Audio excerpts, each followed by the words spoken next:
Mr. Mark Zuckerberg.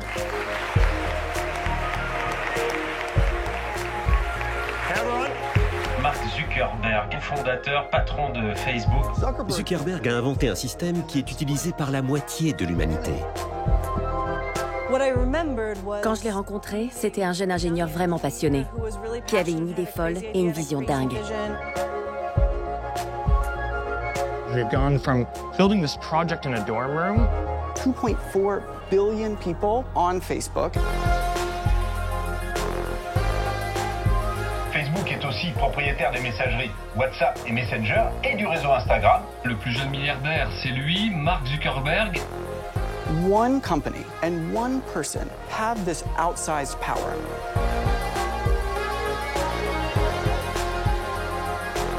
Facebook is an idealistic and optimistic company. And as Facebook has grown, people everywhere have gotten a powerful new tool for staying connected to the people they love, for making their voices heard, and for building communities and businesses. Zuckerberg a mis un temps fou pour accepter, surtout pour comprendre que quelque chose de très grave était en train d'arriver. Facebook now under fire. Critics say it allowed fake news to spread on the platform. So you won't take down lies, or you will take down lies?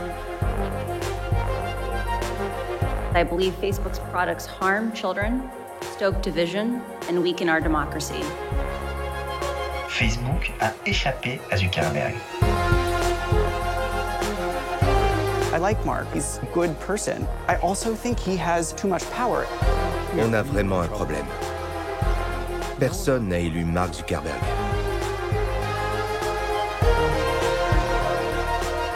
Nous tous, le public, nous en avons fait un roi.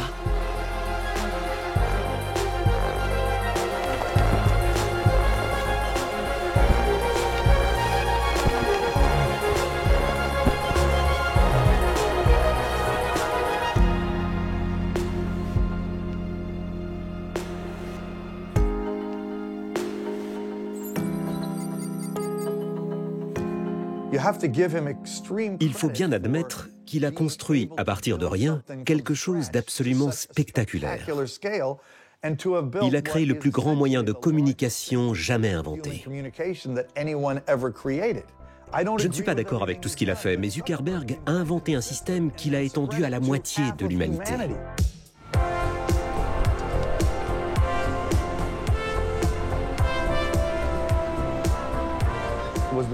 En septembre 2006, Facebook était déjà très populaire parmi les étudiants des campus universitaires américains.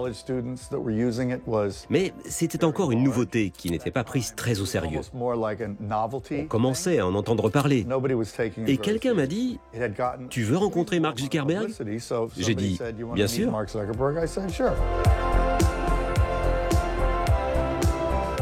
Nous nous sommes vus dans un petit restaurant de Midtown qui s'appelait Il Gattopardo.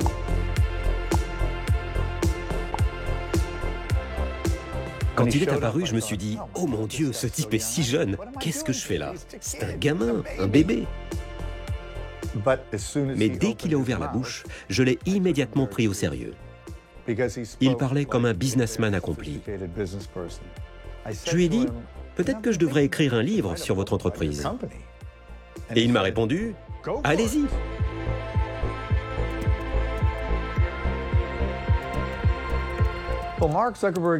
Mark Zuckerberg est un féru d'informatique, très précoce. Il a 3 sœurs, il est le seul garçon et il a grandi dans la grande banlieue de New York.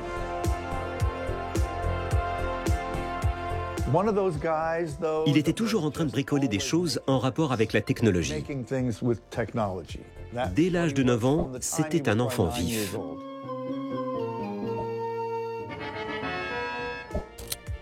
Sa mère était psychologue.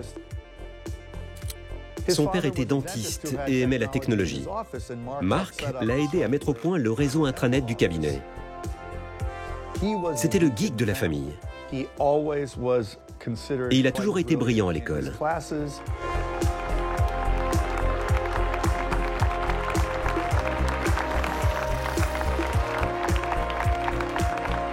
Getting into Harvard is the thing my parents are most proud of me for. How many of you remember exactly where you were and what you were doing when you got that email telling you got into Harvard. I was playing the video game Civilization, and I ran downstairs and got my dad, and for some reason, his first reaction was to video me opening the email. Is an email from Harvard. Is that correct? Yes. All right, so you want me to open this? I don't know. Does that sound like it? I think it is. What does it say? Oh, man. What? I got accepted. Are you serious? Yeah. All right! Great.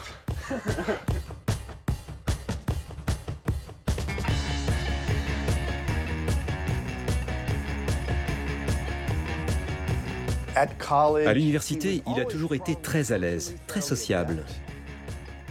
Son intelligence sautait aux yeux. Et il multipliait les aventures avec les filles, participait à des soirées alcoolisées comme tout étudiant. Il était totalement geek, mais pas coincé pour autant.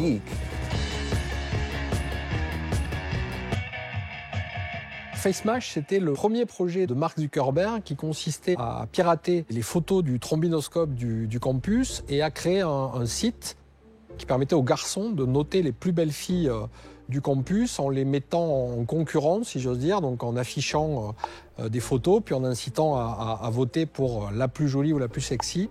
Clairement, c'était pas très MeToo, pour le dire dans des termes actuels. C'était aussi très emblématique de la culture des campus américains. Et c'est assez, alors à la fois étonnant, sidérant ou paradoxal de voir qu'un site comme Facebook, qui aujourd'hui brasse des questions géopolitiques planétaires importantes, a démarré autour de ce projet qui était ni plus ni moins un site simplement de notation de filles sexy sur un campus.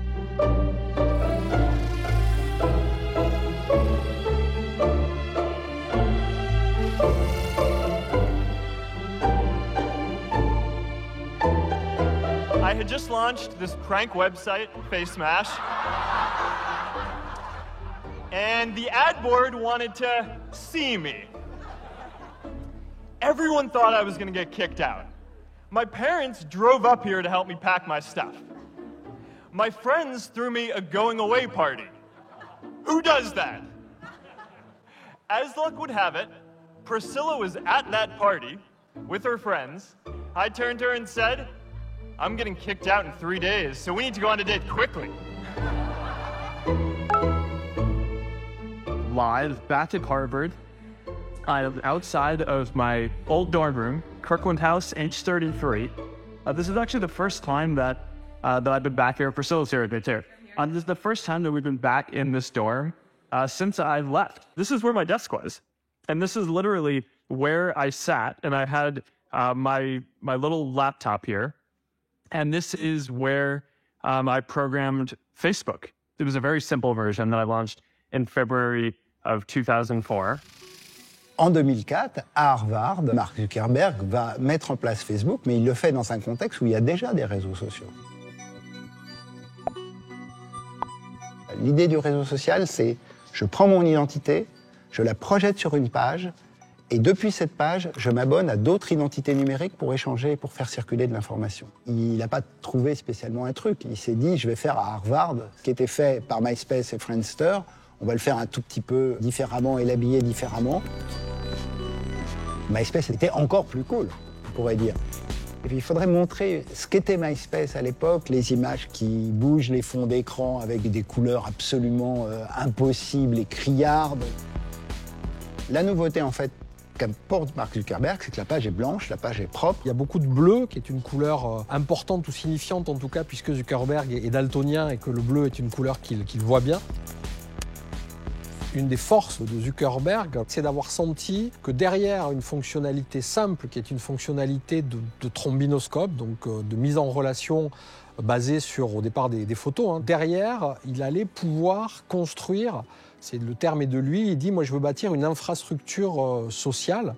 You make a profile about yourself by answering some questions, entering some information such as your concentration or major at school.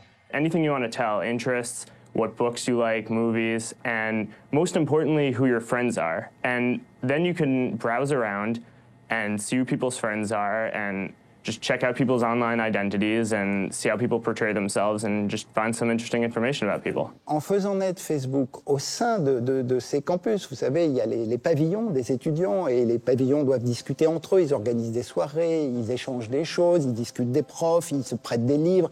Enfin, il y a toute une activité sociale. Des étudiants qui discutent entre eux, ils savent que leurs parents ne sont pas en train de regarder. Et donc, ils créent un espace social qui leur est propre, dans lequel le type d'échanges, qui sont exactement ceux de la sociabilité étudiante, peuvent être reproduits dans cet espace et qui sont protégés d'un regard externe. Alors on a beaucoup dit c'est pour draguer, mais c'est aussi tout simplement pour faire vivre la petite ville qui est le campus américain. Il a mis beaucoup de temps à se rendre compte de ce que Facebook était devenu. Au début, il a créé ce réseau social parce qu'il trouvait ça cool. Il croyait que ce serait utile aux étudiants. Sans trop d'efforts de sa part, Facebook a suscité beaucoup d'enthousiasme et d'excitation.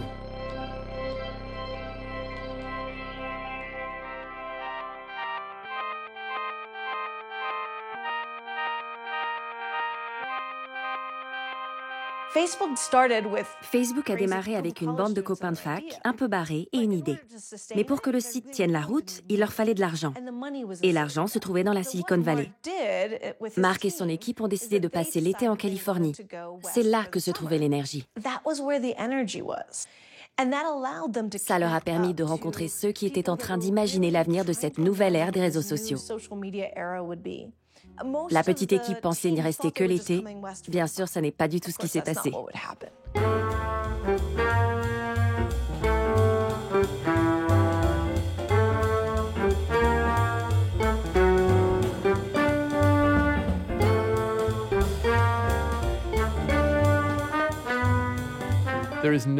Vous ne trouverez nulle part ailleurs une telle concentration d'ingénieurs, de talents et d'argent. Pour faire un parallèle avec la musique, si vous étiez un musicien des années 1930, il fallait être à New York, car c'est là que se trouvaient tous les grands du jazz. Le soir, vous pouviez écumer les bars de jazz, jouer avec des jazzmen talentueux et devenir un bon musicien. Si j'étais ingénieur informatique et que je voulais lancer ma boîte, je voudrais jouer avec les meilleurs et je jouerais ici.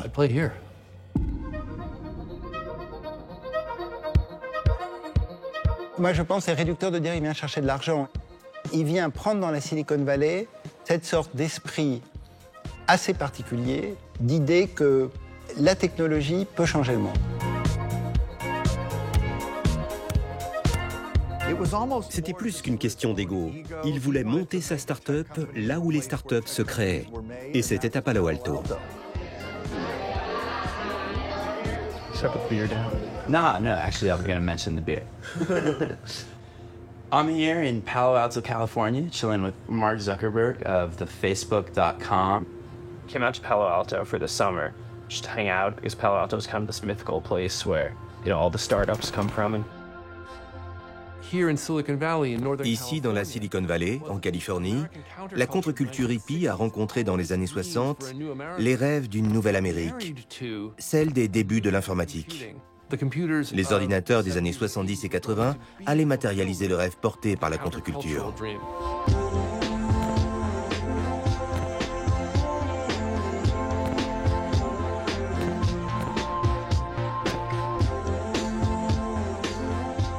La contre-culture américaine, c'était une bande de hippies qui voulaient en finir avec la politique, bâtir des communautés où les gens vivraient ensemble. Et en étant tous ensemble, on partagerait les informations, on ferait circuler les bonnes ondes. L'idée était que ce flux partagé d'émotions et d'informations rendrait la politique inutile. Quand Zuckerberg est arrivé ici, il est venu pour développer son entreprise, mais il l'a fait en l'intégrant étroitement à la mythologie californienne, selon laquelle tout devrait être universel et reposer sur la libre circulation de l'information et l'expression individuelle.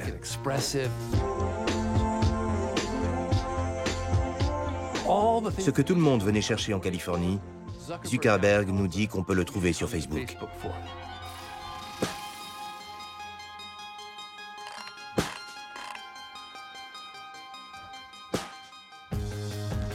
Il cherche à s'inscrire dans les pas des pionniers et il va dire aux gens, ben voilà, formez vos communautés.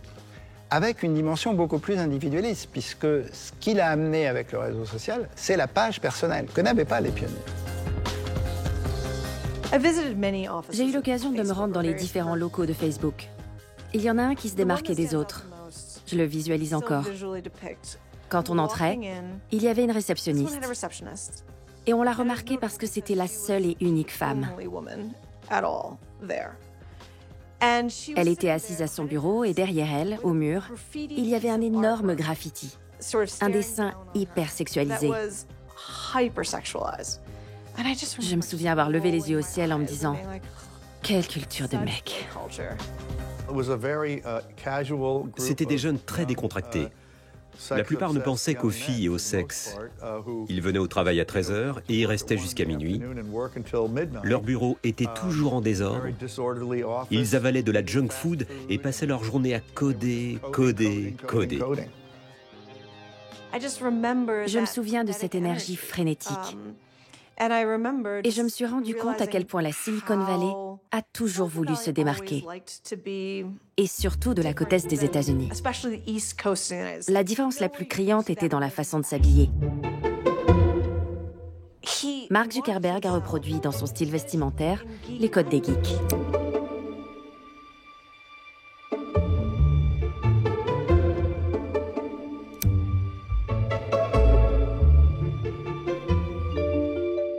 Quand Mark débarque avec son sweat à capuche et ses satanées claquettes Adidas, c'est une manière de dire « Je suis un geek ».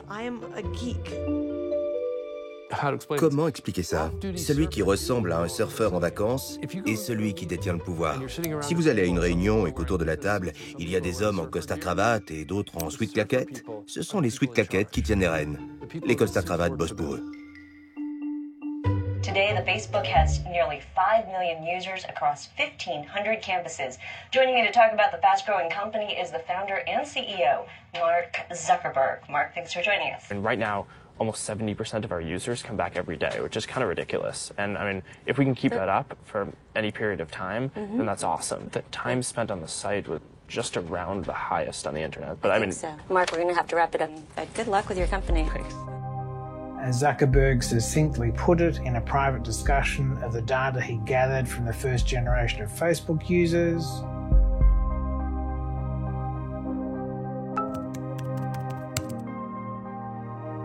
they trust me, dumb fucks. La croissance de Facebook fascinait et impressionnait tout le monde. Le nombre d'utilisateurs grossissait à une vitesse folle. Et ça a commencé dès le premier jour.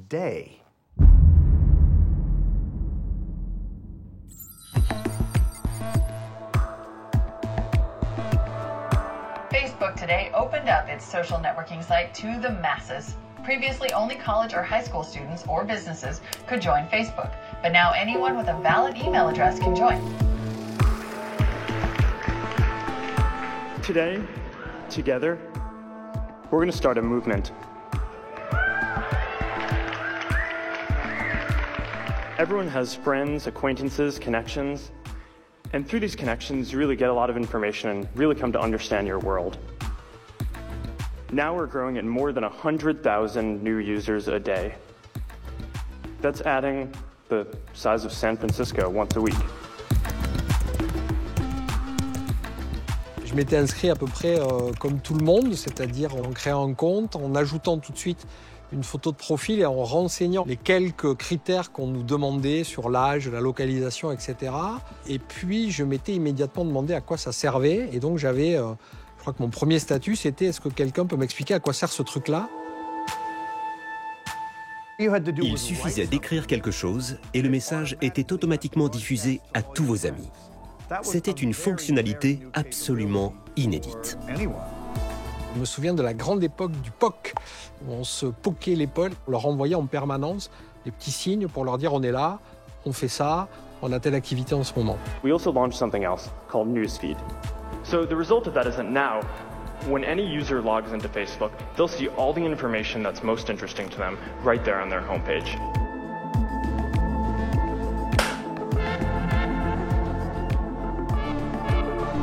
Je me souviens parfaitement de cette histoire de fil d'actualité. Ça a tout de suite posé un gros problème. Le fil d'actualité, c'est vraiment l'innovation assez décisive. Le réseau social est une page personnelle qui s'est connectés à d'autres pages personnelles. Mais qu'est-ce que faisaient les utilisateurs? C'est qu'ils allaient sur leur page et puis ils allaient visiter les pages de leurs amis, voilà, un par un. Là, on va centraliser.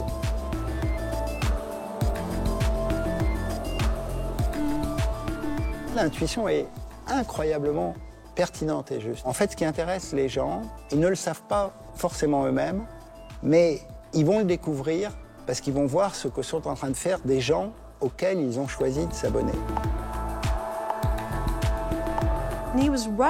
Il avait raison de voir ça comme un produit euphorisant, avec un effet barbe à papa qui attire et fait revenir sans cesse. Mais il a aussi créé une fonctionnalité qui a dégoûté et mis mal à l'aise les gens.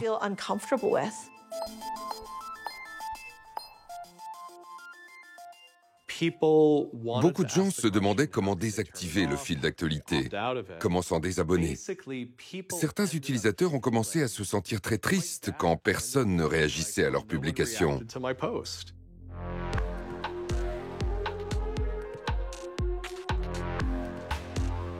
Les utilisateurs ont très mal vécu la création du fil d'actualité.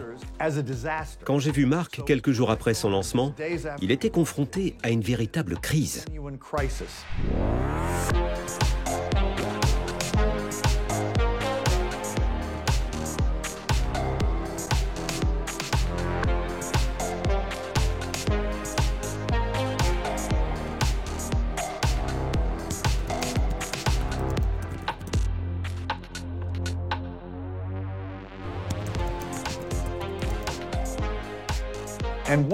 Ce qui m'a vraiment impressionné chez lui, c'est qu'au moment même où ses utilisateurs criaient au scandale, disaient qu'ils détestaient le fil d'actualité, que c'était une violation de leur vie privée, lui est resté imperturbable.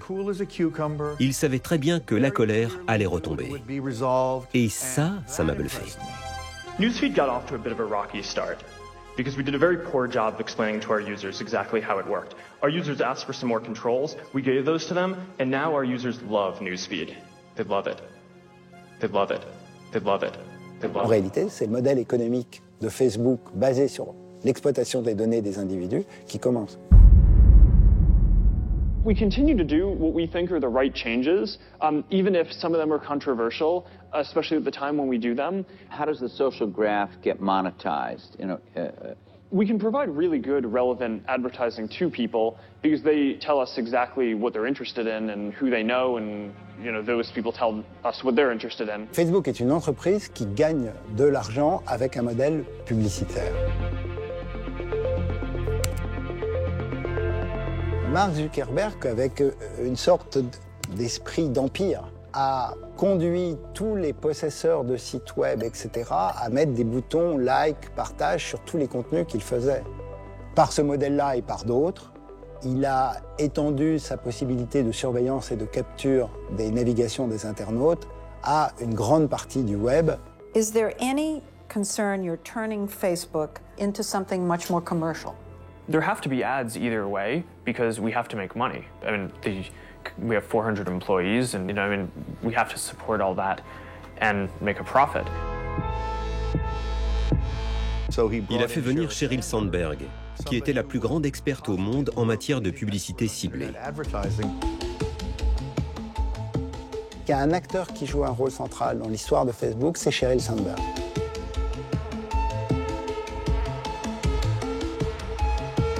Elle a développé le modèle économique de Google, elle va arriver en 2008-2009. Elle va être débauchée, vraiment. C'était un transfert, on pourrait dire, comme pour les équipes de foot, un transfert important vers Facebook, et c'est elle qui va mettre en place le modèle économique. Et c'est elle qui va pousser tout le secteur de la croissance. Elle a repensé entièrement le modèle économique de Facebook et elle en a fait ce qui allait devenir l'entreprise la plus rentable de toute l'histoire du capitalisme.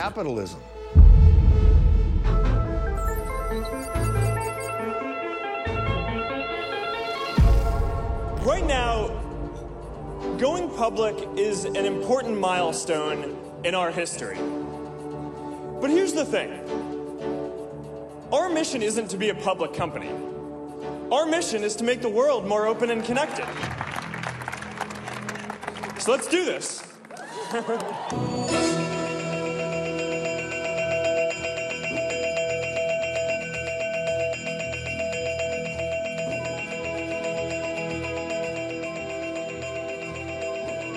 Il est devenu un dirigeant d'entreprise très puissant et très riche, alors qu'il était extrêmement jeune.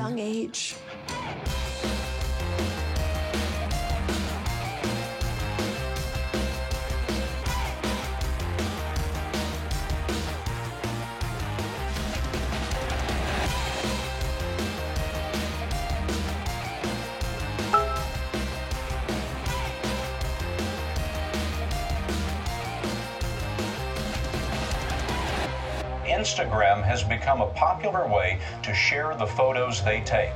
Facebook saw it as a threat. Instagram's popularity was cannibalizing Facebook's potential. There was more of an ego clash between CEO Mark Zuckerberg of Facebook and CEO Kevin Systrom of Instagram.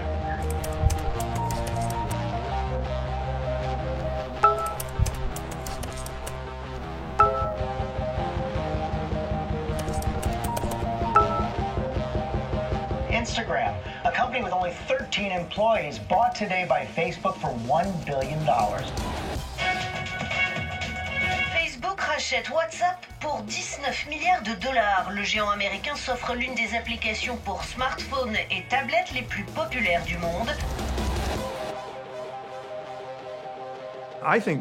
L'argent a transformé Mark Zuckerberg. Il n'a pas créé Facebook pour s'enrichir, mais quand il est devenu très riche, quand il s'est rendu compte qu'il était en passe de devenir l'homme le plus riche du monde, c'est devenu un objectif, presque un jeu. Ouais, je vais devenir encore plus riche que Bill Gates. Je crois qu'il en était persuadé. C'était un peu comme si ça l'enivrait.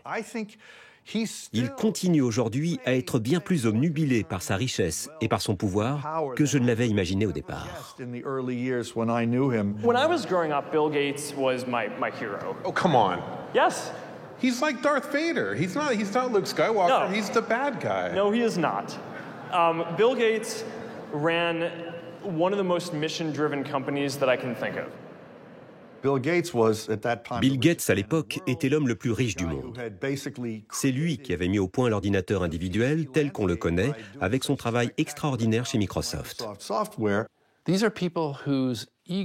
sont des gens dont l'ego, les désirs et les sentiments d'appartenance au monde se développent grâce à leur capacité à créer d'énormes organisations. Le commun des mortels, après avoir gagné son premier milliard, partirait vivre à Tahiti. Il faut un état d'esprit particulier et étrange pour continuer quand même après ça. Zuckerberg fait partie de ces gens-là.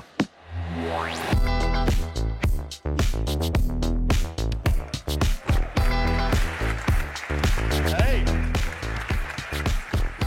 I love Rome. I love Rome. Le mythe fondateur de Facebook, c'est l'idée d'un empire qui traverse les océans. I studied Latin and Roman history and culture, and I loved it so much that when I was going to college, I actually thought I was going to major in classics. I didn't. I ended up majoring in computer science and psychology, but I didn't make it that long in college anyway, so... He's a hegemon. C'est le monarque absolu. Il contrôle une organisation dont le pouvoir est immense. Sa coupe de cheveux est très particulière. Certaines personnes lui trouvent une ressemblance avec des statues de l'empereur Auguste. Et étant donné le mal qu'il se donne à peaufiner son apparence et son image, ça ne peut pas être une coïncidence.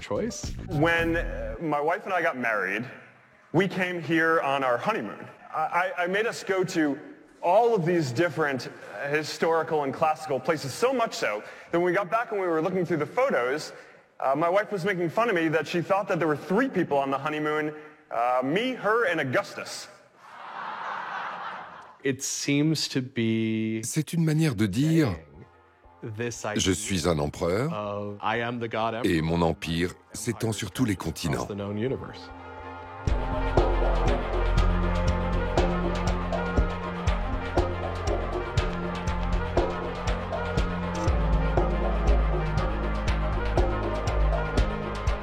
C'est mon moment préféré de ma visite chez Facebook.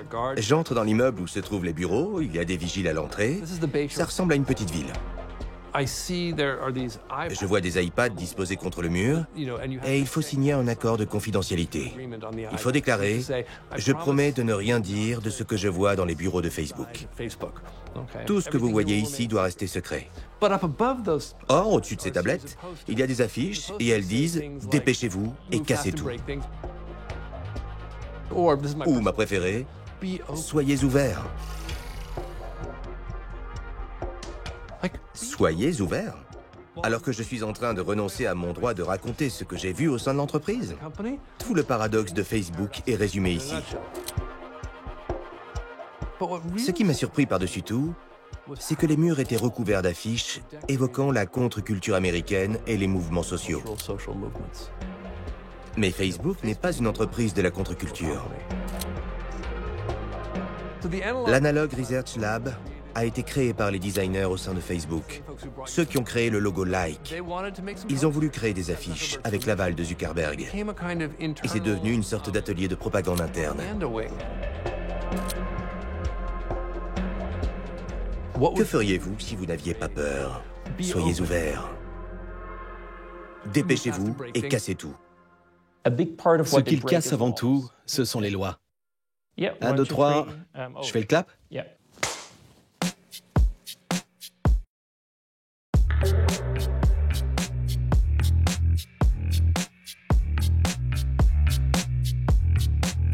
C'est l'Europe justement qui pourrait ébranler le géant américain Facebook. Une nouvelle affaire soulevée par un étudiant autrichien. En 2011, je suis parti un semestre en Californie pour faire des études de droit. Et il y avait un cours sur la vie privée qui m'intéressait. Un gars de Facebook, Ed Palmieri, est venu. Il disait que les lois européennes sur le droit à la vie privée et tout ce qui s'en suivait étaient bien belles sur le papier, mais qu'en réalité, si on les enfreignait, il n'y avait aucune conséquence. À ce moment-là, je me suis dit, ok, c'est plutôt culotté. Il disait frontalement, on emmerde les Européens et leurs lois. Nous, on va juste se faire un paquet de fric et on se préoccupera de la loi plus tard.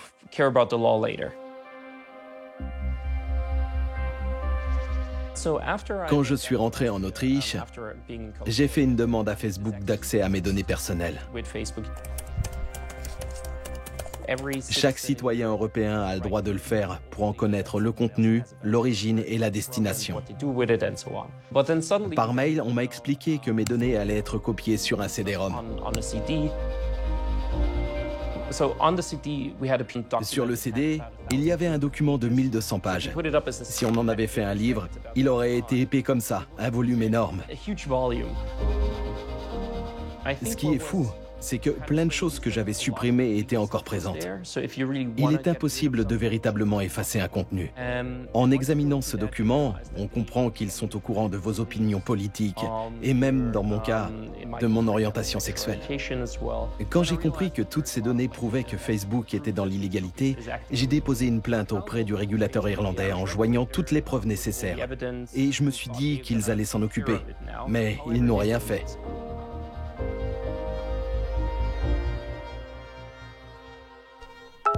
Un représentant de Facebook m'a alors envoyé un mail qui disait « Vous ne voulez pas qu'on se rencontre et qu'on parle ?»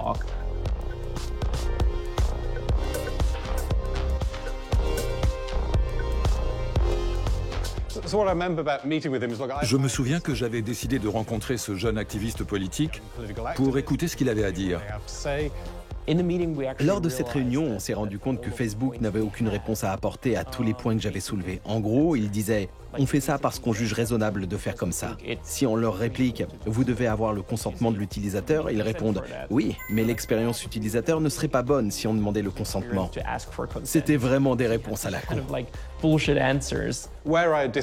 Là où je ne suis pas d'accord avec lui, c'est que pour que la loi sur la protection des données soit respectée, en gros, il faudrait désactiver Internet. L'utilisation d'Internet engendre toutes sortes de risques d'atteinte à la vie privée quand nos contenus sont publiés.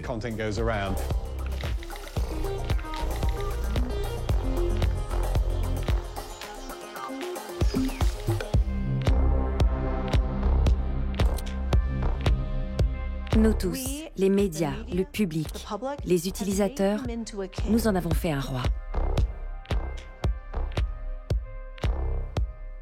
Ce n'est pas sain. Thank you, Mark. Well, thank you so much, Facebook, for hosting this, first of all. My name is Barack Obama, and I'm the guy who got Mark to wear a jacket and tie. On était tous naïfs. N'oublions pas que quand Obama a été élu en 2008, il avait utilisé Facebook pour faire campagne. Pour la première fois, il devenait évident qu'un réseau social pouvait vraiment modifier le déroulement d'une élection. Tous les leaders politiques américains, y compris Barack Obama, vont dans la Silicon Valley pour lever des fonds. And in fact, if you'd like, Mark, we can take our jackets off. Okay. Oh, that's good.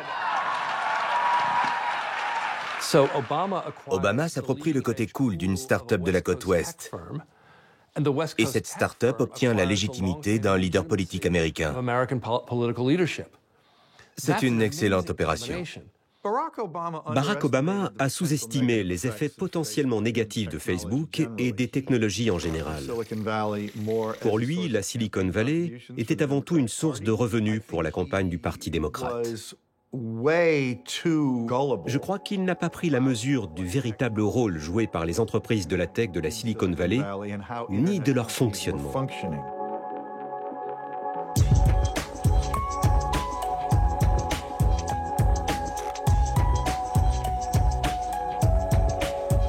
Ce qui est vraiment dommage, c'est que les entreprises technologiques de la côte ouest, y compris Facebook, ont réussi à faire croire aux membres du Congrès, aux hommes politiques de Washington, qu'elles représentaient l'avenir alors que représentait le passé, et qu'il ne fallait pas qu'elles soient régulées. Cette opération marketing a ouvert la voie à ce Far West de la liberté d'expression qui est devenu Facebook et qui cause tant de mal. Aujourd'hui, on dit c'était naïf, voilà, de la grande naïveté politique. On a associé le plus fortement l'idée que le réseau social était le levier d'une prise de pouvoir émancipatrice de la société civile, à la fois dans les États démocratiques, mais aussi dans les États autoritaires ou totalitaires.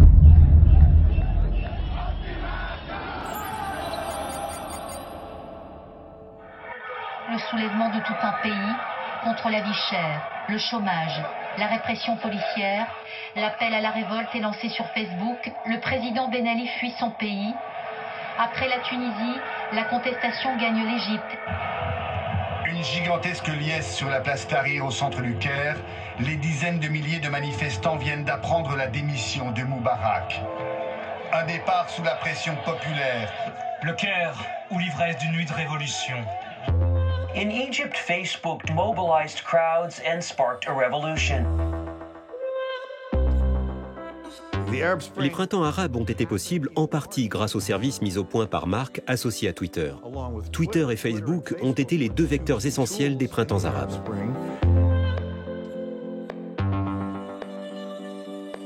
C'est la force de Facebook. L'omniprésence du réseau social a été déterminante dans les soulèvements tunisiens et égyptiens qui ont conduit aux printemps arabes. You have to be optimistic to think that you can change the world.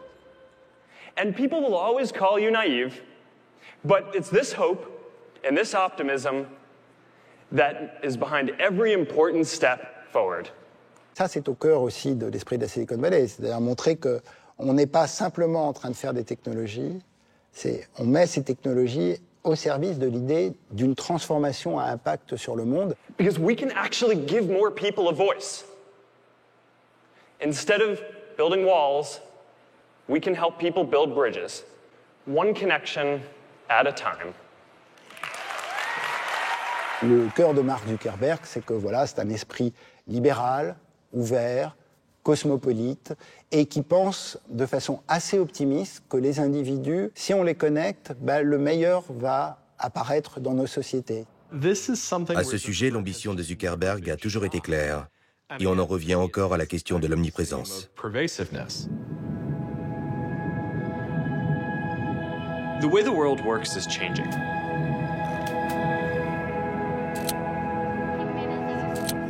Our plan is to make basic internet services affordable so that everyone with a phone can join the knowledge economy. Il s'exprime souvent comme le ferait un chef d'État, plutôt qu'un chef d'entreprise. Quand vous détenez une société à travers laquelle interagissent 3 milliards de personnes, votre fonctionnement est comparable au fonctionnement d'un pays.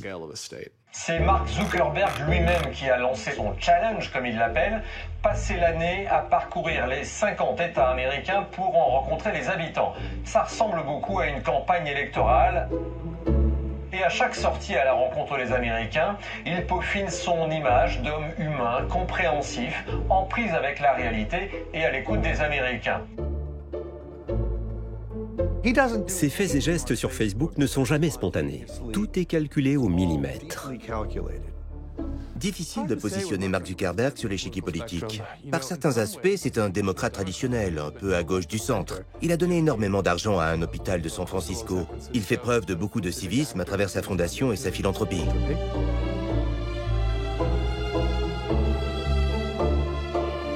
Je pense vraiment que là, on est dans des opérations de relations publiques où Mark Zuckerberg a besoin de se donner une image. Est-ce qu'il a vraiment cru qu'il pouvait être présidentiable? On ne sait jamais. Et puis aux États-Unis, on sait que n'importe qui peut être présidentiable. Des acteurs, des milliardaires, pourquoi pas un fondateur de réseau social.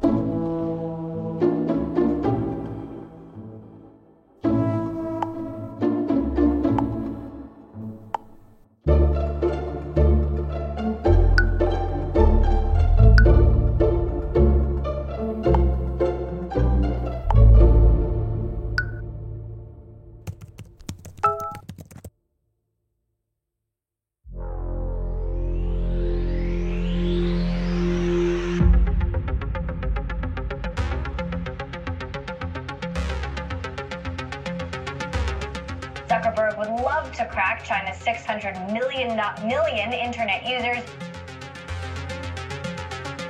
I wanted our services in China because I believe in connecting the whole world, and I thought, maybe we could help create a more open society. And this is something that I worked hard on for a long time.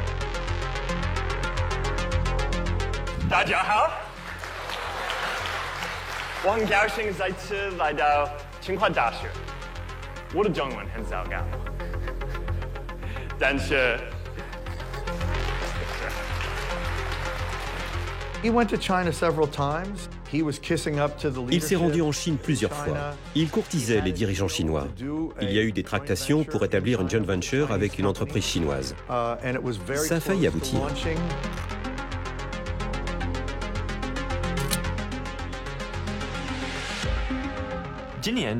Max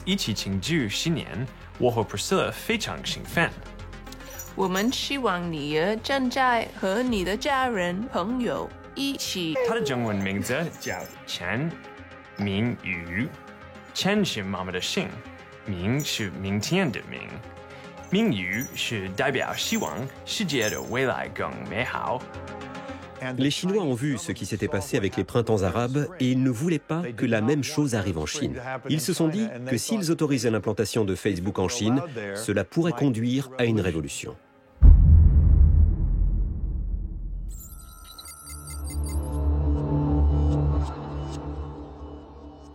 C'est donc la dernière ligne droite vers la Maison-Blanche et c'est un sprint. Donald Trump et Hillary Clinton jettent leur dernière force dans la bataille. J'ai sans doute été l'une des premières à tirer la sonnette d'alarme quant au risque de dérive. Et on peut dire que la surprise a été totale la nuit dernière aux États-Unis. À Washington, un monde s'effondre devant nos yeux. C'est un vertige. Je me suis dit, ça va mal finir. Donald Trump avait promis de créer la surprise comme l'avaient fait les Britanniques il y a quelques mois avec le Brexit. Donald Trump a réussi à capter la colère et la frustration d'une partie de l'Amérique. Aux États-Unis, le tournant, le moment où tout le monde a fait « wow », a été sans aucun doute l'élection de 2016. Il ne faut pas oublier que tout le monde pronostiquait Hillary gagnante, donc le choc a été terrible. Même pour Donald Trump, lui-même ne croyait pas à sa victoire. Il ne s'attendait pas à gagner. Comment est-ce arrivé? Facebook est en grande partie responsable. Lors de la campagne, les républicains ont utilisé Facebook de manière extrêmement agressive. Plusieurs dizaines de millions de dollars ont été dépensés en publicité ciblée de façon très intelligente et très stratégique. Les données personnelles des utilisateurs vont servir à faire de la propagande ciblée et donc à diffuser des messages politiques à des parties de la population qui sont très identifiées. Ces propagandistes électoraux n'ont pas piraté Facebook, n'ont pas contourné les lois. Elles ont utilisé les moyens mis par Facebook à la disposition des annonceurs publicitaires pour les utiliser à des fins de propagande. Mais elles n'ont rien fait d'illégal, et c'est bien là le gros scandale.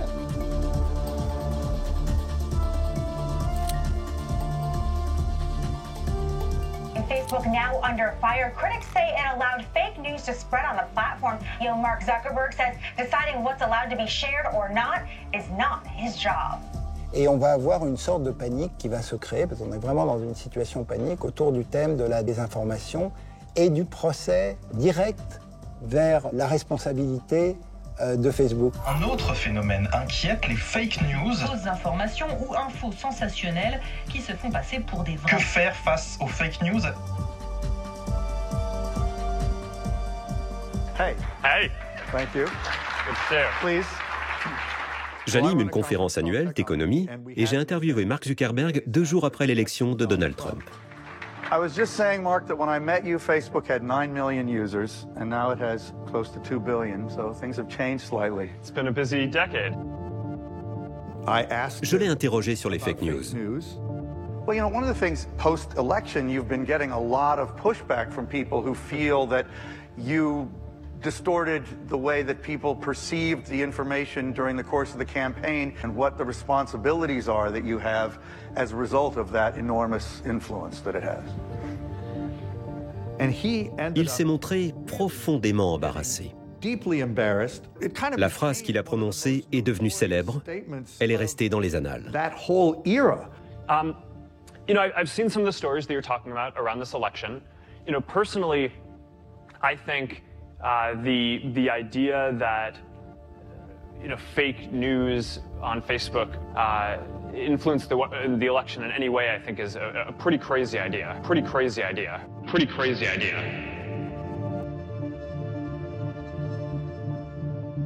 Quand Mark a dit que les fausses informations n'avaient pas d'impact réel, il y croyait vraiment. And it's, voters make decisions based on their lived experience, right? I mean, one part of this that I think is important is we really believe in people. Il se trompait sur toute la ligne. Les fake news qui ont circulé sur Facebook ont énormément influencé l'élection et favorisé Donald Trump. Les fake news que l'équipe de campagne de Trump a répandues, les fake news publiées par le gouvernement russe et par toutes sortes de gens. Our job and our goal is to help people give people the content that's going to be the most meaningful and interesting to them. En fait, il est complètement piégé. La bonne réponse qu'il devrait donner, ce serait de dire « Écoutez, ce n'est pas les fake news qui sont responsables, parce que vous savez, l'information n'a pas tant d'effet direct que ça sur les utilisateurs. Et l'idée que ça fasse changer d'avis les gens aussi facilement, ça, c'est une histoire qu'on aime croire, mais qui n'est pas du tout attestée. Mais s'il disait ça, ce qui serait une bonne manière de se dédouaner, il dirait aussi aux annonceurs « Écoutez, c'est pas vraiment la peine de m'acheter de la publicité personnalisée, parce que c'est pas très efficace. » Mais ne pouvant dire ça, il va se trouver dans une situation où il est obligé de dire « Écoutez, mon système a un effet fort et puissant, vous touchez les publics, vous allez les convaincre, vous allez les attacher, vous allez leur faire changer d'avis. » Il en a besoin pour son modèle commercial. L'affaire Facebook qui n'en finit pas de faire des rebonds. Le réseau social n'a pas réussi à éteindre l'incendie. Facebook a-t-il contribué à manipuler le référendum sur le Brexit? Facebook et son patron pris dans une tourmente mondiale. Facebook incited violence against Rohingya. Tous ces messages en ligne ont très largement été amplifiés par les algorithmes. Et ça a contribué aux violations des droits humains dans le monde physique. Cambridge Analytica. Effrayé en 2016 par Donald Trump et ses équipes. Sa mission, cibler les électeurs et influencer leur vote. Facebook savait-il que les données de ses internautes servaient à des fins électorales? Le patron de Facebook se dérobe. Mark Zuckerberg refuse de se présenter devant la commission parlementaire britannique qui l'a convoqué pour répondre du détournement de données par la société britannique Cambridge Analytica.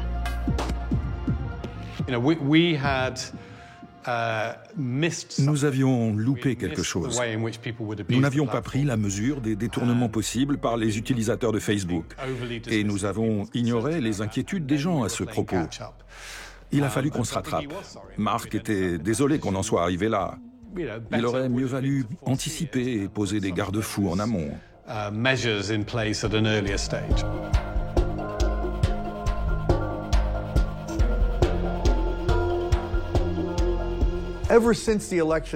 Depuis l'élection de Trump, l'image de Facebook s'est considérablement détériorée. Beaucoup de gens ont commencé à considérer Facebook comme un réseau social foncièrement nocif pour la société. Ce que je trouve un peu excessif, parce que Facebook a des bons côtés. Mais étant donné que Zuckerberg n'a pas su réparer les dégâts et a donné l'impression de s'en laver les mains, l'image de Facebook a touché le fond.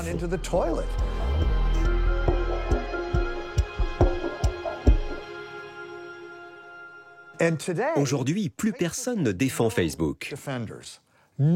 Personne ne dit que Facebook a une influence positive sur la société, sauf les gens qui y travaillent, ou ceux qui sont payés pour le dire. Évidemment, je ne suis pas d'accord avec ça. Cette interprétation des choses n'est pas correcte. Je pense juste que sur le coup, le choc a été grand parce que le vainqueur de l'élection n'était pas celui qu'on attendait. Mais au même moment, d'autres élections se sont déroulées dans lesquelles les réseaux sociaux ont aussi joué un rôle majeur sans qu'elles soient remises en cause. Parce que ce sont les bonnes personnes qui ont gagné. À mon avis, des doutes ont surgi parce que les mauvaises personnes l'avaient emporté. Avant cela, le réseau social était vu comme une force pro-démocrate. Il permettait aux gens de se faire entendre, il aidait les hommes politiques à créer du lien. Une partie de mon travail consistait justement à convaincre les politiques d'utiliser Facebook pour échanger avec leurs électeurs. 2018, on est à l'apogée d'un cycle de domination. Dans ce cycle de domination, ça correspond souvent à des cycles de détestation. Il cristallise sur lui des enjeux de détestation primaires qui sont liés assez basiquement à la situation de monopole qu'il exerce. Mark Zuckerberg, amoché, le visage plein de bleu, de griffures, la lèvre fendue. C'est le photomontage choc que le magazine américain Wired a mis à la une de son numéro de mars pour symboliser les 2 années particulièrement difficiles que vient de traverser le réseau social. Soyons prudents. Nous aimons avoir de bons personnages pour faire une bonne histoire. À ce moment-là de notre récit, Zuckerberg est un personnage. Il incarne à lui tout seul tout ce qui concerne Facebook. Mais Facebook emploie des dizaines de milliers de collaborateurs. Et tout mettre sur le dos de Zuckerberg est certainement une erreur. Il n'est pas lui-même responsable de l'échec de la démocratie américaine.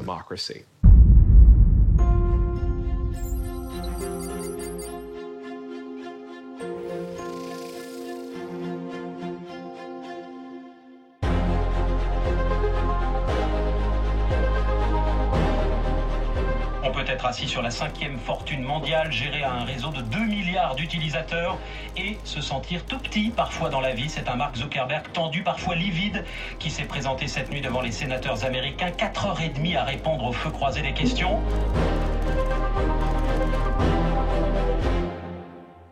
Mr. Zuckerberg, would you be comfortable sharing with us the name of the hotel you stayed in last night? No. If you've messaged anybody this week, would you share with us the names of the people you've messaged? Senator, no, I would probably not choose to do that publicly here. I think that may be what this is all about. Your right to privacy, the limits of your right to privacy, and how much you give away in modern America in the name of, quote, connecting people around the world. Les sénateurs ne l'ont pas forcé à rendre des comptes. Ils se sont donné un spectacle. Ils ont mis Facebook sur la sellette, en vociférant, en hurlant, en lui disant qu'il avait tort, en l'humiliant. Ça, ils savent faire. Ils n'avaient pas la volonté politique de s'attaquer à la régulation. Donc, ils se sont contentés d'une humiliation en place publique. I say this gently. Your user agreement sucks. Mr. Zuckerberg, in many ways, you and the company that you've created, the story that you've created, represent the American dream. Many are incredibly inspired by what you've done. At the same time, you have an obligation, and it's up to you.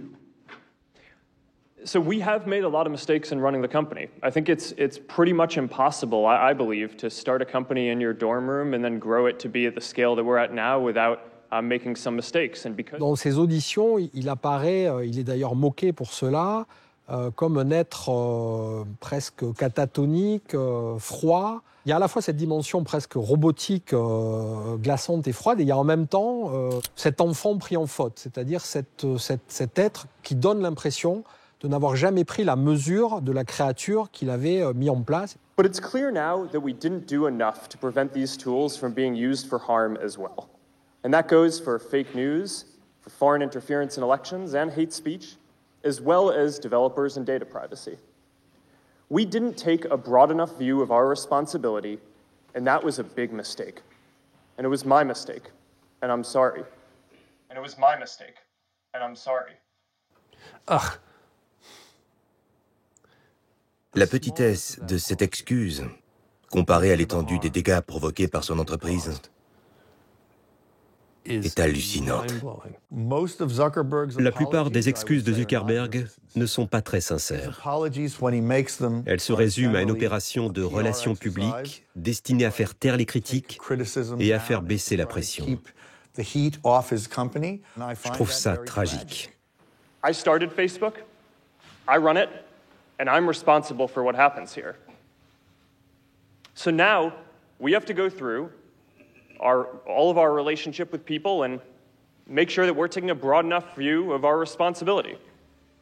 Et il dit qu'il va réparer Facebook, ce qui est d'abord un aveu, l'aveu d'une panne, qui chez un ingénieur est jamais neutre. Est-ce que Facebook est réparable?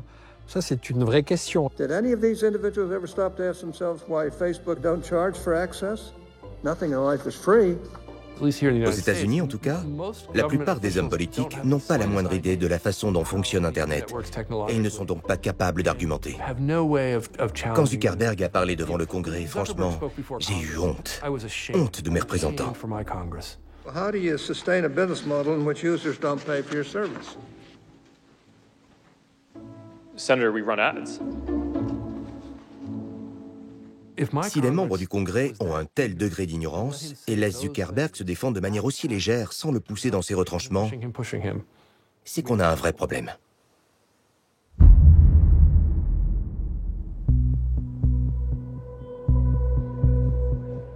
La tournée des excuses de Mark Zuckerberg se poursuit. Il a d'ailleurs passé un sale quart d'heure face aux députés européens.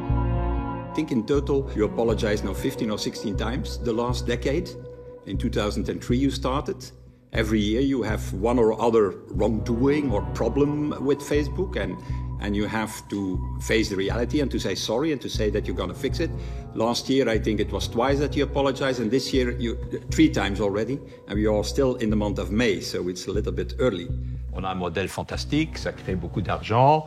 De temps en temps on a un petit problème, et bien on s'excuse pour le petit problème et on ne change rien. You have to ask yourself how you will be remembered. As one of the 3 big internet giants, together with Steve Jobs, I should say, and Bill Gates, who have enriched our world and our societies. Or on the other hand, in fact, a genius who created a digital monster that is destroying our democracies and our societies for the moment. That's a question that you have to put yourself for yourself.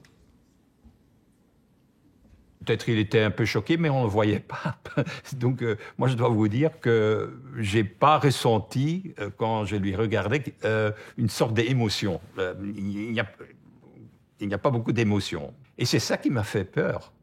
Parce que lui gère, en fait, un plateforme qui est le plus influent, je dirais, au niveau de notre société démocratique, qui a une énorme influence et apparemment sans émotion. On a more personal note, I really think we have a big problem here. And it's not solved by saying we're going to fix it ourselves. Donc à la fin, les hommes politiques, ils doivent savoir, avec des auditions pareilles, c'est pas ça qui va résoudre le problème. Ce qui va résoudre le problème, c'est faire des régulations, c'est changer le modèle pour sauver la démocratie. On ne peut pas laisser Facebook décider seul de la manière dont doit être régulé Facebook. C'est le rôle de l'État ou des gouvernements de fixer des règles de fonctionnement aux plateformes qu'elles doivent respecter pour que l'on puisse protéger tout simplement le fonctionnement du débat public en démocratie. On est en décembre 2018, et je reçois un appel téléphonique du directeur de cabinet du président de la République, et il me dit, ben voilà, il y a eu une discussion entre Mark Zuckerberg et le président de la République. Mark Zuckerberg a accepté que Facebook soit le cobaye du gouvernement français pour avoir une expérience de régulation, faire un jeu de rôle. Et on va jouer au régulateur et on va jouer au jeu de réguler Facebook. Mark Zuckerberg et Emmanuel Macron vont décider d'expérimenter une nouvelle forme de partenariat public-privé à travers ce qu'on a appelé la mission Loutrel. C'est compliqué de construire une loi qui est adaptée à des acteurs aussi nouveaux que sont les grandes plateformes numériques. On est confronté à cette globalité. Comment est-ce qu'on gère une plateforme qui est présente dans tous les pays du monde, alors qu'historiquement, on est habitué à faire des lois nationales? La deuxième chose pour laquelle c'est compliqué de gérer ces plateformes, c'est qu'on n'arrive pas à les observer. Et donc, pour comprendre que fait la plateforme, il faudrait être capable d'observer tous les Facebook. Et ça, on ne sait pas le faire. Quand on a rencontré pour la première fois Benoît Loutrel et son équipe, il voulait mettre sur la table toutes les questions concernant Facebook qui les préoccupaient et qu'il considérait intéressantes et utiles. Il voulait comprendre comment fonctionnaient nos règles, comment nous prenions des décisions. Les premières réunions étaient surréalistes.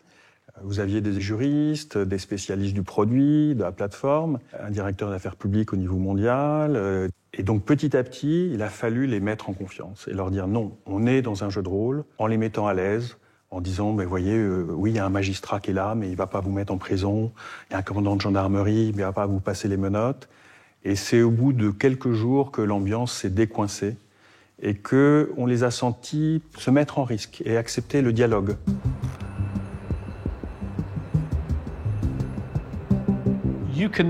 Prendre la bonne décision est impossible. Quoi qu'on fasse quand on est Facebook, si on supprime du contenu, on est accusé d'exercer une censure, et si on laisse plus de contenu, on nous reproche de créer un environnement dangereux. C'est un vrai casse-tête. Mark Zuckerberg avait à la fois demandé à ses équipes de répondre à toutes nos questions. On a obtenu des réponses, mais on ne pouvait pas établir si ces réponses étaient vraies ou pas. En fait, on ne sait rien, ou tout ce qu'on sait, on le sait parce que Facebook nous l'a dit. Et on ne sait pas le vérifier. Si on veut être sûr que les plateformes ne nous mentent pas, il faut qu'on puisse les auditer, il faut qu'on puisse auditer les serveurs, il faut qu'on puisse auditer les algorithmes. Et aujourd'hui, l'accès aux données des plateformes, c'est vraiment le cœur des débats. Est-ce qu'on veut vraiment que nos sphères publiques numériques soient contrôlées par ces hommes pour le moins étranges, sans quasiment aucun moyen de contrôle? Selon moi, la réponse est simple. Le public doit contrôler la place publique. Et pour l'instant, on en est très loin.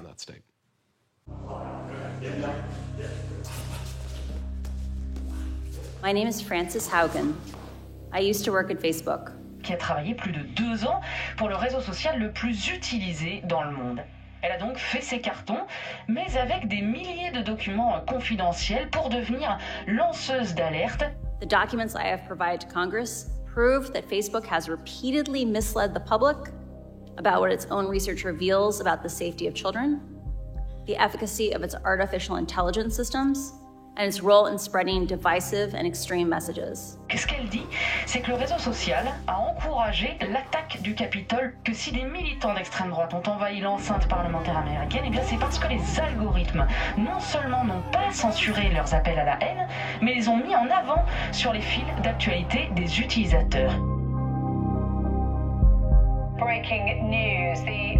President Trump has been banned indefinitely from Facebook and Instagram, and at least until the end of his presidency. Weirdo is a weirdo, Mark Zuckerberg came to the White House, kissed my ass. Kissed my ass. Sir, I'd love to have dinner. Sir, I'd love to have dinner. I'd love to bring my lovely wife. Here's my message for Mark Zuckerberg. Your time of invading our privacy, promoting toxic content, and preying on children and teens is over. Far away from the California sunshine, Facebook has been handed a multi-million-dollar fine that will force it to rethink its business model in Europe. The social media company suffered a major defeat in an EU court, being fined 390 million euros. 210 million euros in relation to Facebook and an additional 180 million euros in relation to Instagram. La Cour donne raison à un juriste autrichien qui avait lancé cette procédure de contestation. Advertising practices have been ruled illegal under EU law. The decision could have major consequences for the business's advertising model, requiring the company to make costly changes.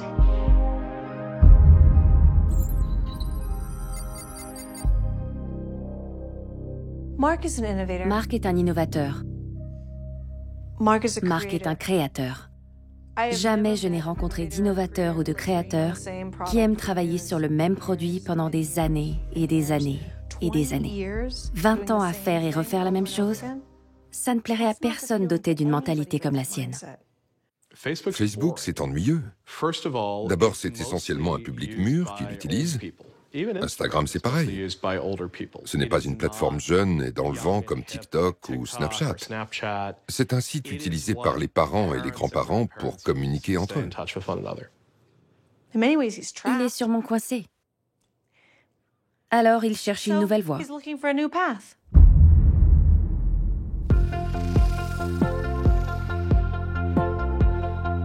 We believe the metaverse will be the successor to the mobile internet. We'll be able to feel present, like we're right there with people, no matter how far apart we actually are. En lançant le métavers, Zuckerberg nous dit que Facebook est devenu ennuyeux, tout simplement. This is some of the most exciting stuff that I've ever gotten to work on, and I'm just incredibly energized to be on this journey with all of you. Il ne veut plus que sa société s'appelle Facebook, parce que Facebook est ennuyeux. Et d'après lui, le métavers est intéressant. To reflect who we are and what we hope to build, I am proud to announce that starting today, our company is now Meta. Metaverse. What even is the metaverse? Un univers entièrement virtuel. The metaverse is what's next. Meta is an alternative reality. Bien sûr qu'ils ont envie de travailler sur quelque chose d'amusant, de nouveau, d'excitant. Ils veulent revenir au temps où les médias les encensaient. C'est le retour des couvertures médiatiques super enthousiastes. Et ça, c'est séduisant. Très vite, il nous amène vers ce qu'il présente comme l'avenir du métavers, où on pourra faire des réunions de bureau déguisées en licorne ou en poney. Je ne suis pas sûr que ce soit la disruption que le monde attendait. $27 billion, that's how much they're expected to jump in cost in 2022. You should be able to take your avatar and virtual goods everywhere that you go. A future where, with just a pair of glasses, you will be able to step beyond the physical world and into the kinds of experiences that we have talked about today.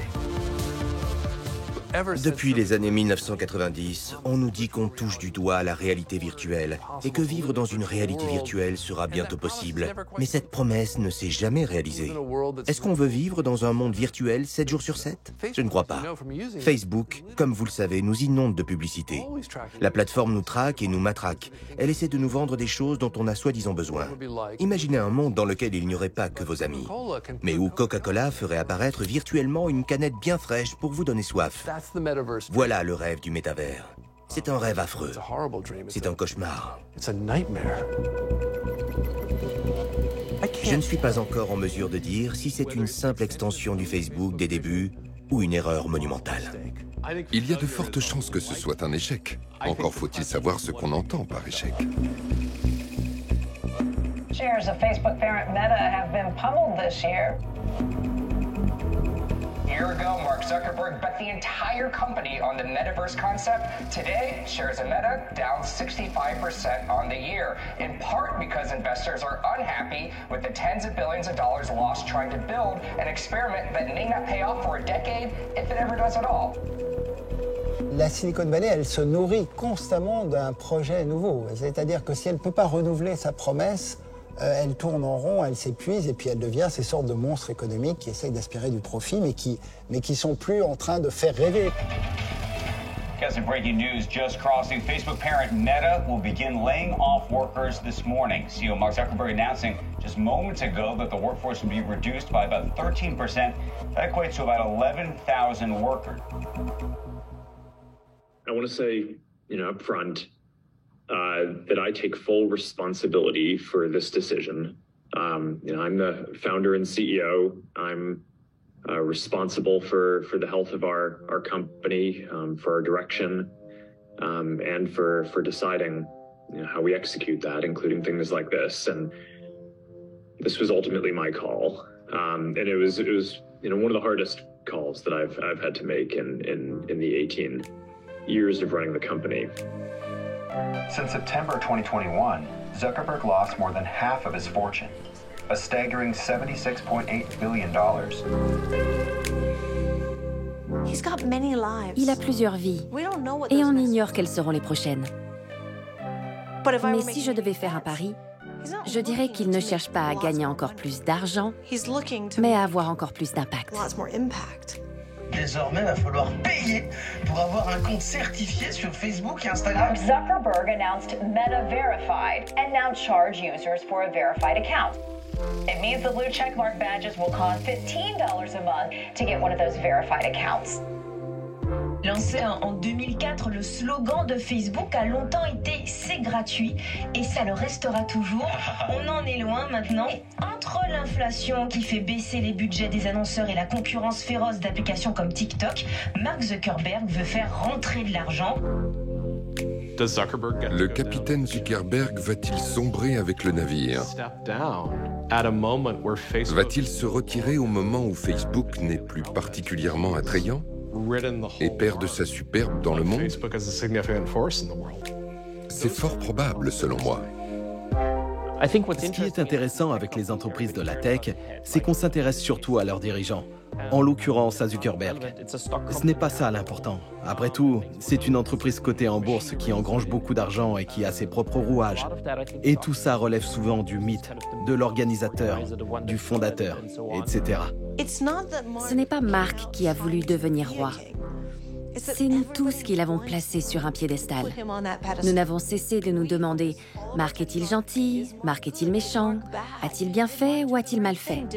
Dorénavant, il ne s'agit plus de Mark.